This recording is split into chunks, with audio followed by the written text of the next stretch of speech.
Salut, bienvenue dans une nouvelle vidéo. Les déserts sont connus pour être des environnements extrêmes que peu de gens osent explorer en raison de leurs dunes de sable interminables et de leur chaleur intense. Pourtant, peu de gens savent que ces paysages arides étaient autrefois les mers de la Terre. Bien que les déserts ne couvrent que 29% de la surface terrestre, ils recèlent de nombreux secrets et d'effrayantes découvertes. Aujourd'hui, nous vous en présentons 25. Vous êtes nouveau sur la chaîne? N'hésitez pas à vous abonner, à cliquer sur la cloche pour activer les notifications et à laisser un pouce vers le haut pour nous soutenir. Numéro 25. Les colosses de Memnon, situés à Luxor en Égypte, sont deux énormes statues de pierre qui sont devenues célèbres pour un phénomène connu sous le nom de vibration chantante. Ces statues, qui mesurent chacune plus de 18 mètres de haut, représentent le pharaon Amenhotep III et ont été érigées vers 1350 avant Jésus-Christ. Les visiteurs du site ont rapporté une expérience unique lorsque les statues sont touchées par la lumière du soleil du matin. Ce phénomène a été décrit comme un bourdonnement sourd ou un son musical. Dans l'Antiquité, on pensait qu'il s'agissait de la voix du pharaon défunt communiquant avec les dieux.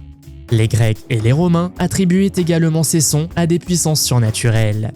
De nombreuses théories ont été proposées pour expliquer la vibration. Certains suggèrent que le son est causé par l'expansion et la contraction de la pierre en raison des fluctuations de température au cours de la journée. D'autres proposent que l'activité sismique ou la présence de canaux d'eau souterrains contribuent au phénomène. Numéro 24. Le cactus cholla est bien adapté aux environnements désertiques arides et peut prospérer dans des conditions difficiles. Il constitue un habitat essentiel et une source de nourriture pour divers animaux et insectes du désert. En outre, ses fleurs d'un jaune éclatant attirent les pollinisateurs, contribuant ainsi à la biodiversité de l'écosystème désertique. Mais attention, elle peut mordre. Le cactus cholla sauteur, scientifiquement connu sous le nom de Cylindropuntia fulgida, se trouve dans les régions du sud-ouest des États-Unis et dans certaines parties du Mexique. Il doit son nom commun à un mécanisme de défense intéressant, sa capacité à sauter sur les passants qui ne se doutent de rien. Le cactus cholla est recouvert de grappes de barbe qui se détachent facilement de la plante lorsqu'on la touche. Ces barbes ont des structures en forme de crochet qui leur permettent de s'attacher aux vêtements, à la peau et à la fourrure, donnant l'impression que le cactus s'est accroché à sa cible.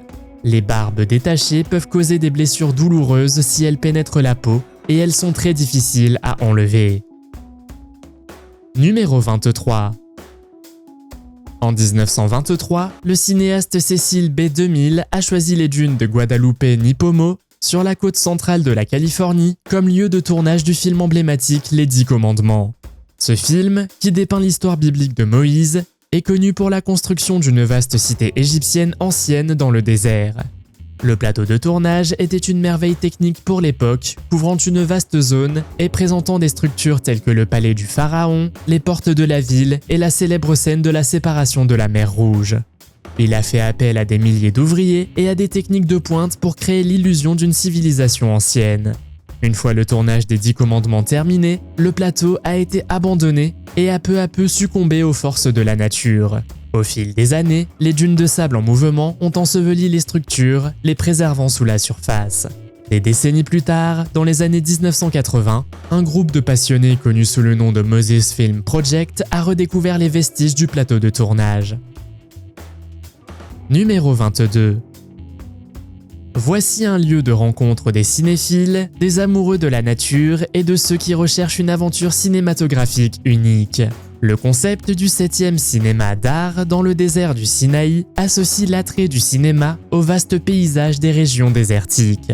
Cette expérience cinématographique unique élève l'acte de regarder des films à un niveau supérieur en projetant des films en plein air au milieu du désert. Les projections peuvent avoir lieu de jour comme de nuit. Mais d'après les récits, ce lieu serait aujourd'hui abandonné, ce qui lui confère un caractère encore plus effrayant. Pouvez-vous imaginer que des gens découvrent cet endroit dans des centaines ou des milliers d'années? Numéro 21. Ces momies remontent à des milliers d'années avant les plus célèbres momies égyptiennes, ce qui en fait l'un des plus anciens vestiges intentionnellement conservés jamais découverts. Le peuple Chinchorro, qui a vécu entre 5000 et 1500 avant Jésus-Christ, a mis au point un processus de momification complexe qui concernait aussi bien les adultes que les enfants.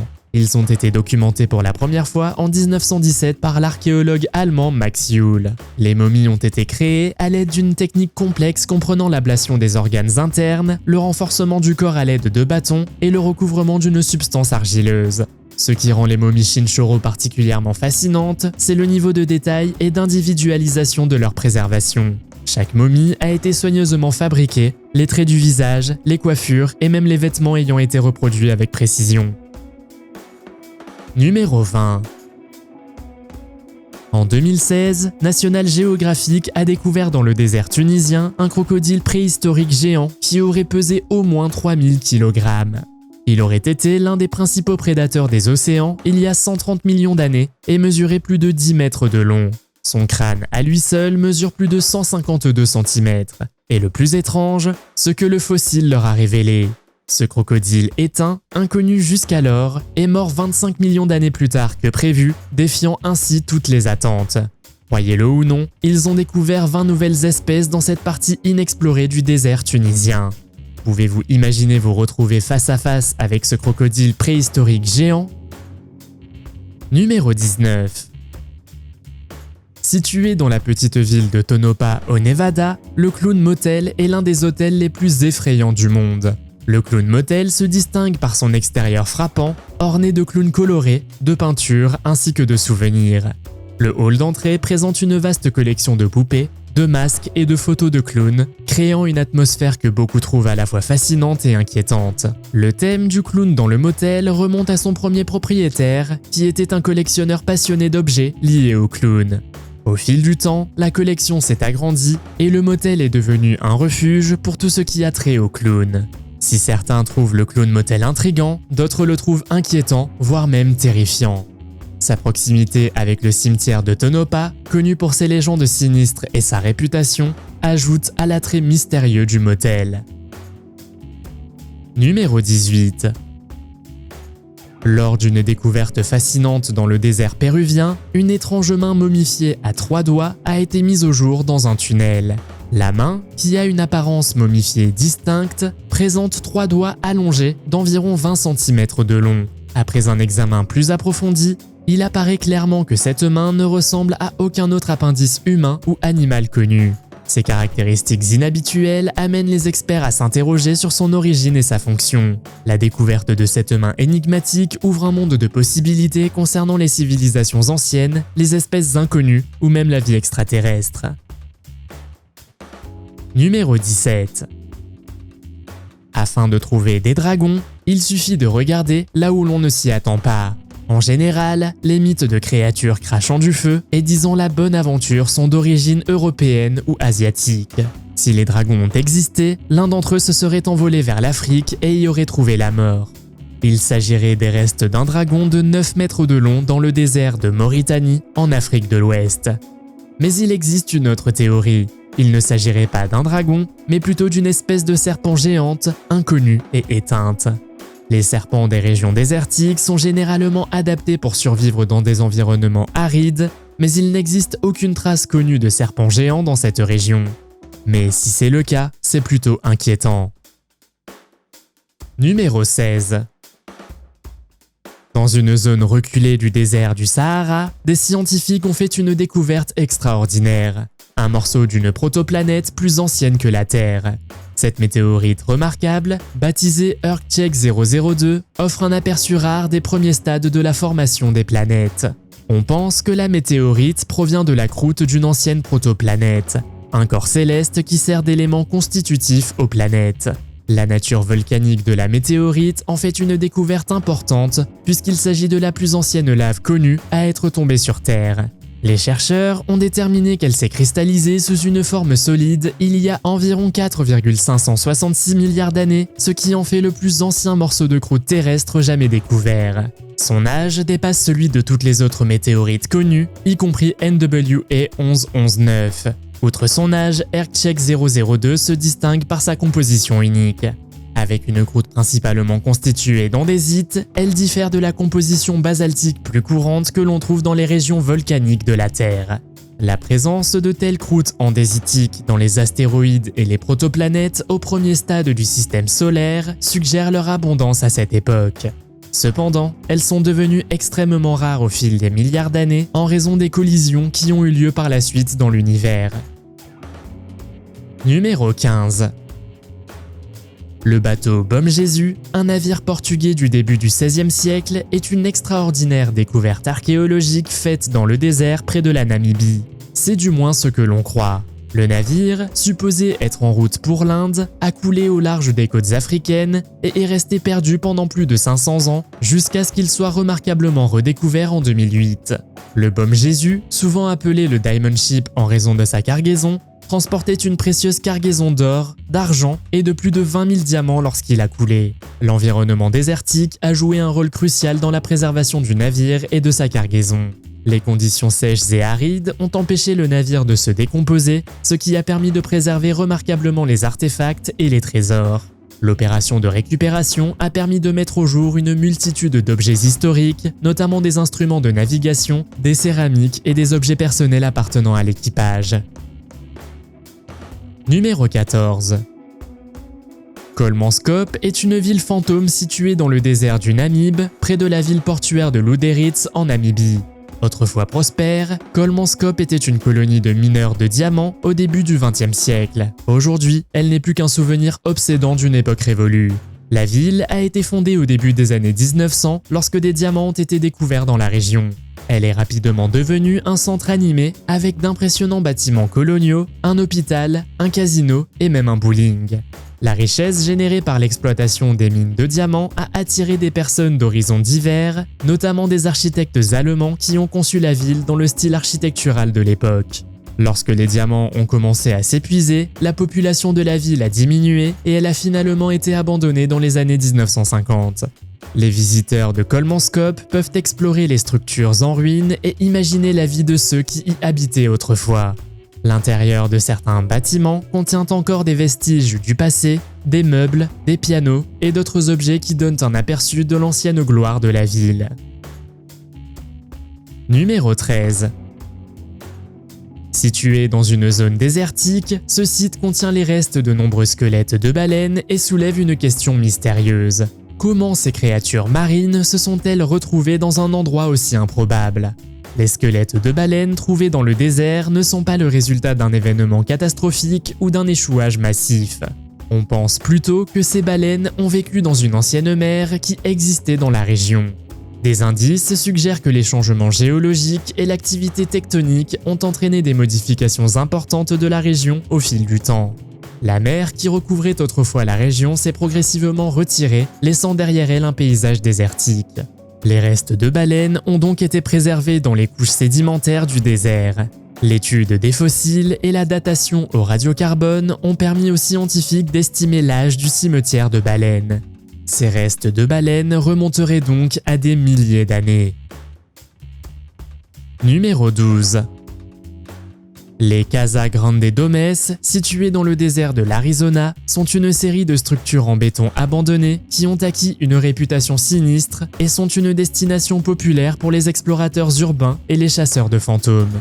Oui, vous avez bien entendu, des fantômes. Construits à l'origine dans les années 1980, les dômes de Casa Grande étaient destinés à une usine de production électronique.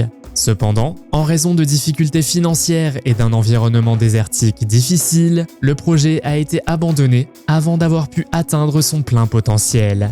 Les dômes inachevés, au design unique et non conventionnel, sont aujourd'hui le souvenir obsédant d'une entreprise qui a échoué. Les murs couverts de graffitis et les fenêtres brisées ajoutent à l'atmosphère sinistre et alimentent les histoires d'activités paranormales et d'événements étranges à l'intérieur des dômes. Au fil des années, des rumeurs et des légendes urbaines ont circulé. Les visiteurs affirment avoir ressenti des bruits inexplicables, des apparitions et un sentiment de malaise en explorant les structures abandonnées. Les dômes sont devenus une toile pour les graffeurs et les photographes, et il est actuellement illégal d'explorer les dômes de Casa Grande. Numéro 11. Les flèches en béton sont de grandes structures en béton qui servaient autrefois d'aide à la navigation pour les premiers pilotes de l'aéropostale aux États-Unis. Ces flèches, souvent accompagnées de tours de balisage, faisaient partie du système de voies aériennes transcontinentales mis en place dans les années 1920 et 1930. Ces flèches en béton avaient pour but de guider les pilotes le long d'une route aérienne désignée, permettant une navigation sûre et précise au-dessus des vastes déserts américains. Les flèches étaient peintes en jaune vif et avaient une forme de flèche distinctive, pointant dans la direction de la prochaine tour de balisage. Le Transcontinental Airway System a joué un rôle crucial dans le développement des services de courrier aérien et dans l'essor de l'aviation aux États-Unis. On trouve encore aujourd'hui un grand nombre de ces flèches en béton disséminées dans le désert américain qui rappellent les débuts de l'aviation. Si certaines ont succombé aux éléments ou ont été démantelées au fil du temps, d'autres ont été préservées et restaurées en tant que monuments historiques. Numéro 10. Cette fascinante vidéo YouTube montre un phénomène incroyable. Une rivière de poissons s'écoulant dans un paysage désertique. Comment cela peut-il se produire dans un environnement typiquement dépourvu d'eau et de vie aquatique? L'explication de ce phénomène réside dans la nature unique des rivières saisonnières ou wadis. Ces rivières sont généralement à sec pendant la majeure partie de l'année, mais connaissent parfois des crues soudaines pendant les périodes de fortes pluies. Ces inondations peuvent temporairement transformer le paysage aride en un habitat aquatique attirant des poissons et d'autres espèces aquatiques. Pendant la saison des pluies, une averse soudaine remplit les oueds, créant une vague d'eau à travers le désert. Les poissons, qui étaient peut-être en sommeil sous le lit asséché de la rivière, profitent de cette occasion et remontent le courant en naviguant dans les cours d'eau temporaires. Les poissons que l'on voit dans cette vidéo sont probablement adaptés pour survivre dans des conditions extrêmes, avec la capacité d'endurer de longues périodes sans eau. Ils peuvent rapidement peupler la rivière temporaire et utiliser les ressources disponibles jusqu'à ce que l'eau se retire. Numéro 9. L'homme de marée, également connu sous le nom de géant de Stuart, est un géoglyphe colossal situé dans l'arrière-pays australien, près de la ville de Marée, en Australie méridionale. Cette énorme œuvre d'art, gravée dans le sol du désert, mesure environ 4,2 km de long et s'observe le mieux depuis les airs. L'origine et la fonction de l'homme de marée restent cependant un mystère. Il a été découvert pour la première fois en 1998 par un pilote qui le survolait, et sa création a donné lieu à des spéculations sur sa signification et l'identité de ses créateurs. La figure représente un homme aborigène tenant un bâton de jet, et on pense qu'elle a été sculptée à l'aide de machines lourdes. L'œuvre est périodiquement entretenue et restaurée par des bénévoles locaux, mais son existence continue de faire l'objet de débats.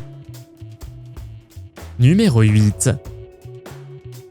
Un mystérieux escalier a été découvert dans le désert.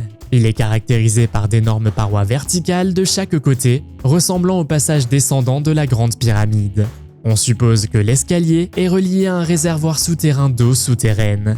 Au bas de l'escalier, à environ 15 mètres de profondeur, se trouvait une mare d'eau sombre et boueuse ainsi que de la végétation, ce qui indique une élévation de la nappe phréatique. La fonction et l'âge exact de l'escalier restent incertains. Bien que le site ne soit pas situé à Gizeh même, sa fonction a fait l'objet de spéculations, allant d'un puits romain à l'entrée d'un réseau souterrain ou d'un complexe funéraire. Selon l'article, la région a une longue histoire d'habitation qui remonte à la première dynastie de l'Égypte ancienne et a subi l'influence des civilisations grecques et romaines. Numéro 7. En 2003, une découverte inhabituelle a été faite dans le désert d'Atacama, au Chili. Un petit squelette connu sous le nom de squelette extraterrestre d'Atacama. Ce squelette, qui ne mesurait que 15 cm de long, a attiré l'attention et suscité de nombreuses spéculations quant à son origine. Les premières spéculations ont suggéré que le squelette pourrait être un être extraterrestre en raison de ses caractéristiques et de sa taille inhabituelle. Cependant, des analyses scientifiques ultérieures ont révélé que le squelette était celui d'un fœtus humain, bien que de diverses mutations génétiques aient contribué à son apparence unique. Malgré l'explication scientifique, le squelette extraterrestre d'Atacama continue de faire l'objet de théories conspirationnistes. Certains croient encore que le squelette est la preuve d'une vie extraterrestre ou d'une opération de dissimulation du gouvernement. Numéro 6.